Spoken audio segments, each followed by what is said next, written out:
Hello everyone, welcome back to CryptoCache. Thank you so much for joining me here. I hope you're having an amazing day. We're going to take another look here at Chainlink, see what's going on. It's a request from a community member. Thank you so much for asking that I cover this. If you're not currently a community member, consider joining. It's actually a really awesome experience where you get to communicate openly with my community. I have a trading academy as well, teaching you every step of the way how to become a better trader.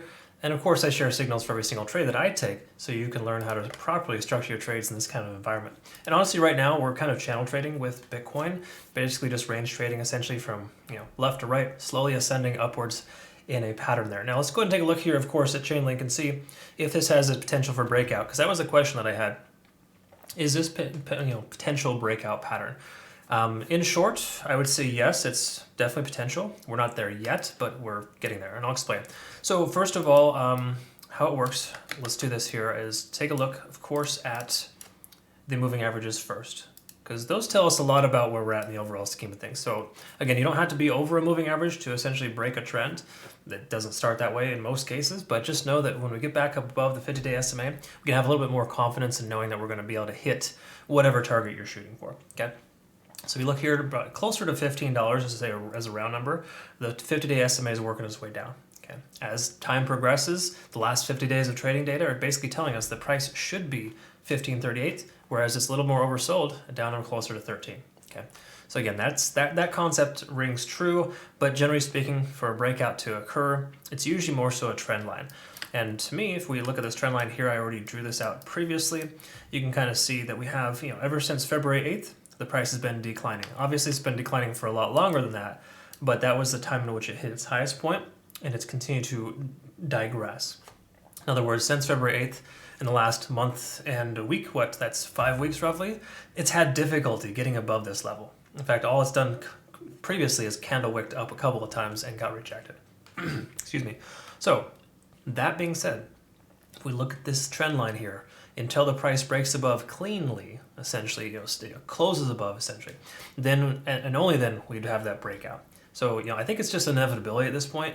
It does look like it's slowly breaking down this type of wedge pattern, where the price is essentially kind of working its way down, and we could and should expect to see that happen soon, right, where the price will break upwards. Now, just to touch on this line here previously, this was a support line that occurred back in July. That was the lowest point in which the Link would go last year. Okay, and we're currently below that. So when you think about that, think about this here. Bitcoin is at 30,000 when Link was approximately at, what, $13.30. Right now, the price is roughly the same, and Bitcoin's almost at 40,000, roughly 39,000, right? So you think about that, that's definitely not good, right? That's opposite of what it should be, because Bitcoin's effectively printing higher highs and higher lows on the weekly and the monthly, whereas Chainlink just basically lost that pattern. It was doing so just fine, and then recently it kind of lost it. So whatever happened the week of January, the first week of January, it sent the price going down. So basically that implies that yes, we could have a breakout, but we still got a lot of room to cover, a lot of ground to recover essentially before we're back on track.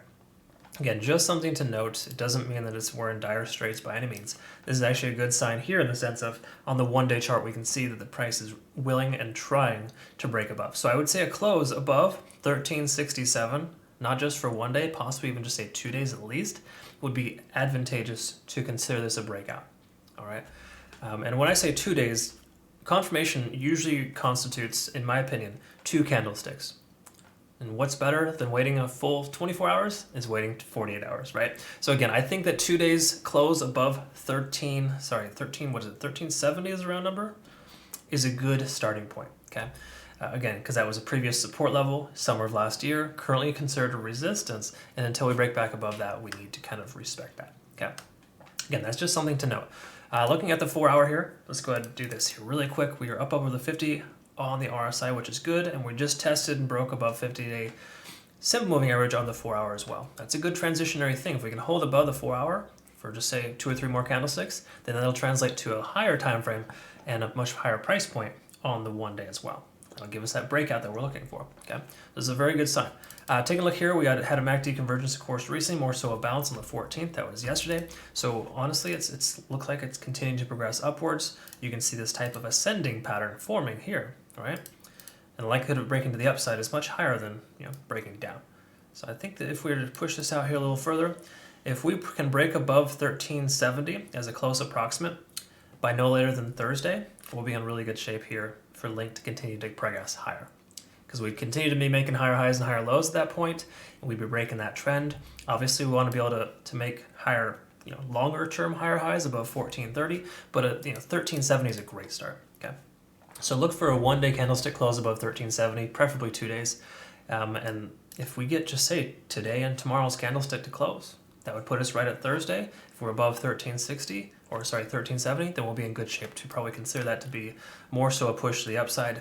Again, just that's more of a transitionary thing though, right? Because big picture, we need to print higher highs and higher lows on the 1 day. We're not even close to that yet, so I wouldn't say this is like a complete breakout, but if it were to break this pattern that it's have so far, that'd be a good start. Okay, all right. So again, just letting you know, I don't think Link's going to go parabolic anytime soon. We don't want that to happen either way, but it's showing good signs here. It's showing relative strength right now on the shorter time frames, and that's going to translate to the larger time frames, right? So the more we can get that, the better. But this is nice here too, because this is better than Bitcoin's last 48 hours, if that makes sense, right? This looks pretty good. Taking a look here, of course, let's go ahead and identify just really quick and we'll call it a day. We're looking at a 7 on TD sequential, so we do have potential of the price, turning around a little bit. We only have a couple more hours worth of bullish continuation there, but I do like the fact that the cloud is giving us almost every indication of a buy signal. Lagging spans close to the price action is a little choppy. I don't love that, but the truth be told here is we're above the actual cloud, and that's an important thing. You got to be above the Ichimoku cloud, and that helps us a lot. The lagging spans intersecting with the price action the conversion line's right at the baseline, and that's a good sign as well. So we've got roughly 2 out of 3 indications here that the price will continue to stay above the cloud, or progress up and over, essentially.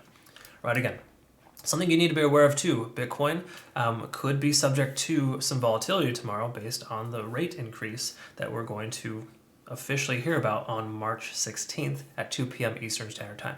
So we're going to be actually doing a live presentation there through our community there. That's kind of part of our weekly roundtable discussions that we have, and we're going to take a look at that as well, watch it together, and see what's going to happen. But generally speaking, if the price is just say 0.25% or lower for the inflation, what we're expecting, that's baked in. Don't need to worry about the price going crazy. It'll probably go up from there, because there's that less fear, uncertainty, and doubt. But if it goes up higher from that point, we could see a decrease in price from Bitcoin based on that sentiment alone. Just be mindful of that, and if you have any tight stop losses, I recommend loosening those, so to speak, and ensuring that you don't get stopped out for no good reason based on just a simple candle wick down. All right, again, that's kind of where we're at there. So Chainlink, I guess to summarize, is not in terrible shape, but it certainly could be better, and I would say at this point, the smaller time frames, the 1 hour and the 4 hour, are printing higher highs and higher lows, and we should expect a breakout to the upside soon above 1370. We want to get a 1-day candlestick close over 1370, at the very least 1 day, but preferably 2. So I'd say if Thursday rolls around, we have 2 candlesticks closing above 1370, that would probably be a good indication to consider taking entry for a longer push back to the upside, because this is likely the bottom for Link. I don't think we're going to see much lower than 1250. All right, well, hopefully you found benefit here. Of course you do. Like, subscribe, comment below. If not, that's okay too. Feel free to join my community. CryptoCache.tech is the site. Link in the description below. And I look forward to getting to know you better. I hope you have a great rest of your day. Thanks again for your time.